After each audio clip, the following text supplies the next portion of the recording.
Hello and a very warm welcome to Samiksha IAS Academy. I am Anil Naidu, and as part of our today's session, we'll be exploring the topic which is United Nations Environment Program's a recent report called as Adaptation Gap Report 2025 has been released. So what are the key findings of this particular report? What are the implications for developing countries like India, which have financial constraints to cope up with climate change factors? And we will also try to evaluate what are the various climate finance related aspects. So before opening up this topic and looking at the key findings of this adaptation report, we have to evaluate in a country like India, where there is so much of impacts, accelerating global impacts that were happening day in and day out. We see extreme rainfalls, we see landslides, flash floods, and various kinds of cyclonic events that were happening. For example, the recent Mota cyclone, which was happened, which caused devastating impact in the coastal areas of Andhra Pradesh.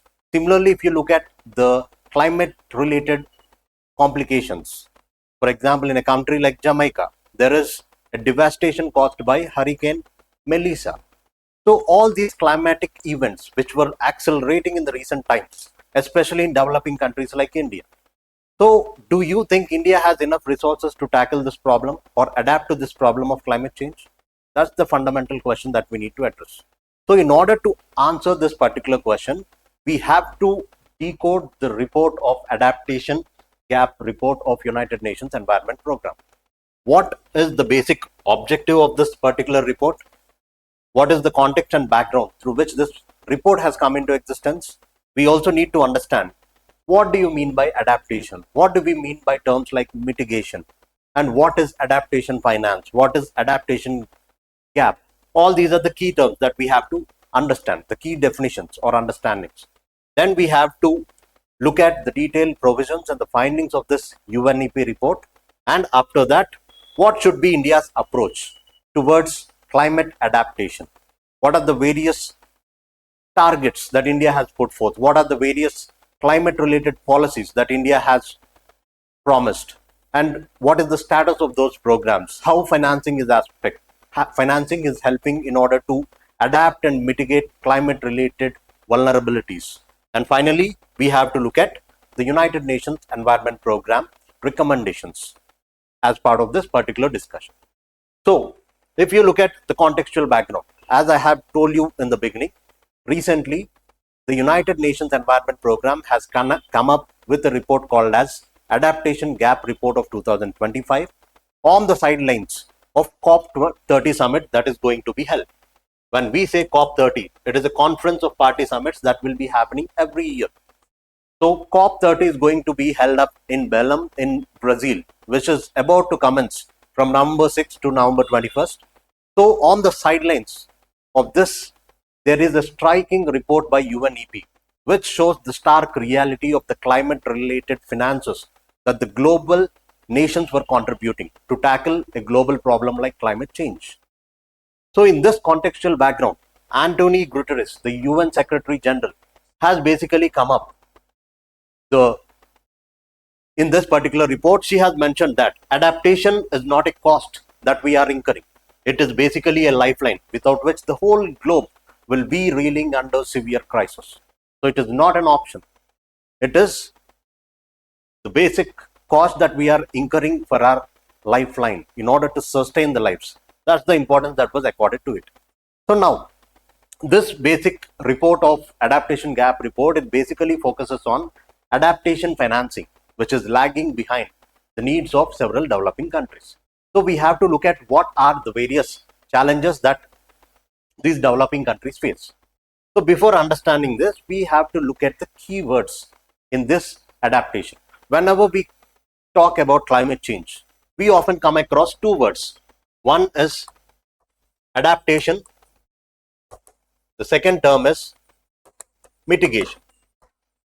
So what do we mean by adaptation and what do we mean by mitigation? When we say adaptation, adaptation means it is to adjust to the actual or expected outcomes that are going to happen. If any harm is going to happen, how we are going to adjust ourselves. So it is a kind of action that we are going to take to manage the kind of risk that climate change is going to throw at us. So when we talk about adaptation, we basically focuses upon how we manage the unavoidable. This is the key term that we have to keep a note on. How we are managing the unavoidable is how we are readily adaptable. Adaptation focuses on how to manage the unavoidable. But when it comes to mitigation is to reduce. For example, any action that is required to reduce the emissions which are causing climate change is a kind of mitigative action. So mitigation basically resembles, or it tries to focus upon how we avoid the manageable. So how we are avoiding the unmanageable things is the duty of the mitigation aspect. So these are the two terms we come across, adaptation and mitigation. Now, apart from this basic understanding of terms like adaptation and mitigation, there are also two other terms that we need to focus upon. One is adaptation gap, other one is adaptation finance. When we say adaptation gap, what do you mean by it? As the name resembles, it is the difference between what is needed and what is actually available at our disposal. What is done for adaptation is what is adaptation gap. What is required and what is actually available. That is adaptation gap. Then we have another key term called as adaptation finance.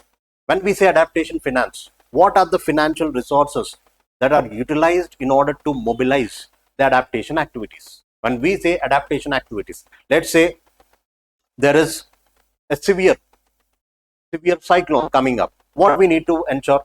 We need to ensure that we provide the safe shelters for the people to rehabilitate them to the safe places. We also need to build a resilient infrastructure where the basic essential services will not be hampered. All these are the kind of adaptive measures that we require. So adaptive finance is also important aspect where we take into consideration the mobilization of resources. So after understanding these key terms, we have to evaluate what are the key findings. What are the key findings of this United Nations Environment Program Report, UNEP Adaptation Gap Report. So while evaluating the key findings of this UNEP report, the first important factor that we have to consider is there is rising adaptation needs. There is increase in adaptation needs across various countries. When we say there is rising adaptation needs, all the developing countries, in order to contribute to the climate change phenomenon, as promised by the developed nations, the Western nations, the so-called the global North, on an average, annually we require somewhere 330 million US dollars. So this 330 billion US dollars to somewhere amounting to 365 billion dollars annually. This is the amount that is required, and this is what has been promised by the developed nations to the developing countries. If we take into consideration inflation is adjusted to this, it amounts to somewhere around 440 to 520 billion dollars. So this is the kind of finances that were required. So there is a rising requirement for adaptation needs. Why we require this adaptation needs? These huge amounts of 310 to 365 billion dollars annually. This reflects the frequency and intensity of climate change that we face. Why? Because there are several factors, both rapid onset climate challenges like your floods, like your extreme heat waves, your cyclones. All these are rapid intensive climate phenomena. And at the same time, we also have slow onset impact of climate change also. Slow onset of climate change impacts like example, it can be desertification, it can be drought, it can be increase in sea levels. All these are the factors. So the frequency and intensity through which the climate impacts were happening is very much accentuated. So in order to curtail the vulnerabilities of climate change and its impact, we require finances. So the raising finance adaptation needs is the first important aspect. And second important aspect, there is widening adaptation fund. Widening Adaptation Fund. So with respect to contribution, with respect to the kind of funding that is happening, there is so much of disparity. The widening adaptation fund gap is also second important aspect. When we say there is widening adaptation fund gap, we have seen what is the amount of finances that were required to go into adaptation measures. But in reality, if you look at the statistics, as per international public finance flows of 2023, it is almost close to $28 billion. 28 billion US dollars are the funds that were devolved towards adaptation. But it is way below what was provided in the subsequent year also. So from 28 billion which was provided in 2022, we could able to get only $26 billion as adaptation fund in 2023. The official numbers of 24 and 25 has to be out, but we can see that there is widening funds, widening adaptation funding gap. So if you look at the current trends and what is required in original terms, we can derive that the adaptation needs with which the current rate of adaptation funds were flowing from developed to developing countries, there needs to be somewhere close to 12 to 14 times more funds towards tackling this problem of climate change. At the existing current financial flows, we require funds which were 14 times more than what is currently available. This is the second important aspect, or the second important measure that we have to talk about. So who is responsible? How the countries or the nations across the world come together and contribute towards this climate change? What is the major phenomenon? For this to negotiate, to take up certain targets, promises, and to achieve the status of all these, we have constituted something called as Conference of Parties. So all the nations, in order to tackle this problem of climate change, we have come together as Conference of Parties to negotiate, discuss, and meet certain targets of climate change. So in this Conference of Parties, we have come across several important Conference of Parties. But under these, few important Conference of Parties were very important. One, it can be the Conference of Parties, COP5 and COP21. So these COP5 and COP21 were important significantly in terms of finances. Why? Because UPSC can have a tendency, it has a tendency of asking questions in a comparative mode. What are the various climate related challenges, climate related targets which has put forth in COP5, and what is the status in the current times? How it is upgraded? To what extent the status has been able to realize? These kind of comparative questions can also come up in your exams. So you have to evaluate them. So this COP5 basically talks about your Kyoto Protocol, where the whole nations have come together and we formed a structured approach where they will be contributing equitably to the climate change problem. So equitable contribution is what is promised by the world nations. But subsequently in COP21, which is your Paris Climate Summit, under this Paris Climate Summit, no one is equitably contributing to this phenomenon of climate change, where all the nations were not focusing so much with respect to the finances. So at this particular time, we felt the necessity that there has to be nationally determined contributions. Every nation, depending upon its capacity, have to come up with their national determined contributions. Subsequent to this, another COP summit which is important is COP26. You call this COP26 as Glasgow Summit. So under this Glasgow Summit, where we have come up with a new finance mechanism for adaptation of climate change. So under this Glasgow Summit, we have doubled the adaptation finances. From the existing financial flows, we have doubled it that per year. In an annual year, we have to accumulate funds close to $40 billion by the year 2025. This is the target which was put forth under COP26, which happened in 2021.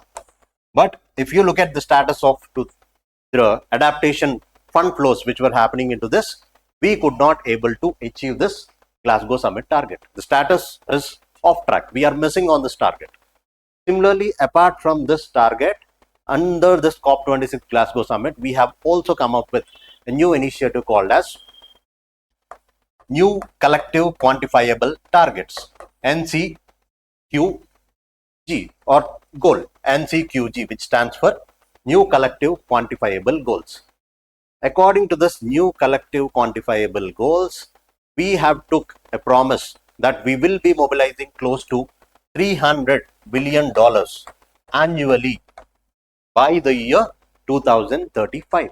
This is one more target. So by going at these promises which were undertaken across various COP summits, and if we look at the current widening adaptation gap, where we are only contributing $26 billion annually towards this adaptation fund, we were not in a position to meet these targets, which we are insufficient in terms of covering the mitigation aspects or in terms of covering the adaptation aspect also. So this is another important aspect. So apart from this, we can also talk about the unequal role which was played by various nations. When we say there is unequal role and slow progress, as we all know, there are some geopolitical situations happening across the world in order to tackle this problem of climate change.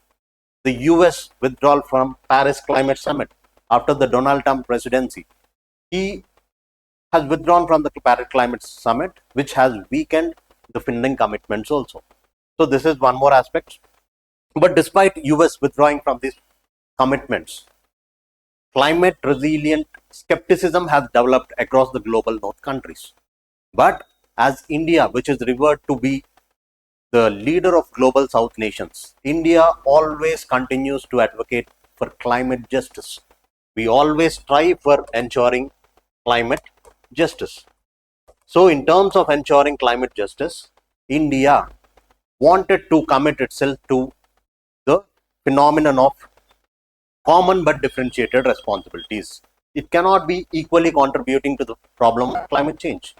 There has to be common but differentiated responsibilities with respective contributions. This is what India has propagated. Why? Because India believes that those who polluted more should have to pay more. The developed countries, by virtue of having access to imperialism, they have attained the status of developed nations, and now they are talking about climate change where their developmental needs were satisfied. So what about the developing countries and underdeveloped countries and small island nation countries? Their developmental status, their social inequalities, all these has to be taken into consideration.